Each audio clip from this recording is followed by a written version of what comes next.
Oi gente, tudo bem com vocês? Nesta quinta-feira, dia 25, o Prata Vieira Shopping, em parceria com o Banco de Sangue de Caxias do Sul, estará disponível para doação de sangue. A ação ocorre das 9 da manhã à 1 da tarde no segundo andar do centro comercial, não sendo necessário agendamento prévio. No ano passado, a atividade possibilitou que 150 pessoas doassem.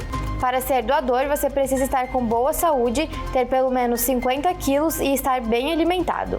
Algumas situações impedem a doação, como resfriado ou gripe, alergias em crise, tatuagem, maquiagem definitiva ou piercing há menos de 12 meses.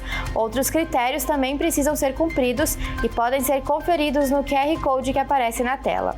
Lembrando que é necessário ter entre 16 e 69 anos, sendo que menores de idade precisam apresentar a autorização do responsável por escrito. E te conto também que os vencedores da Nota Fiscal Gaúcha têm até a próxima segunda-feira, dia 29 de julho, para resgatar seus prêmios. Ao todo, 13 pessoas de diferentes regiões do estado possuem resgates a serem feitos. A premiação principal de R$50 mil ainda não havia sido resgatada até a última terça-feira. Para fazer o resgate, basta acessar o site ou aplicativo da Nota Fiscal Gaúcha, fazer login com CPF e senha e solicitar a retirada na aba Meus Prêmios. O prêmio total é de R$62 mil.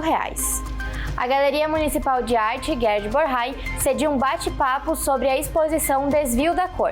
Confere aí! A conversa é nesta sexta-feira, dia 26 de julho, às 6 da tarde, e será sobre a mostra que celebra os 20 anos do Acervo Municipal de Artes Plásticas de Caxias do Sul.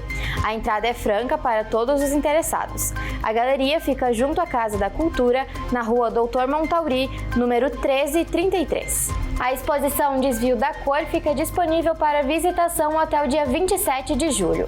Essas eram as notícias de hoje e tenham todos uma ótima semana.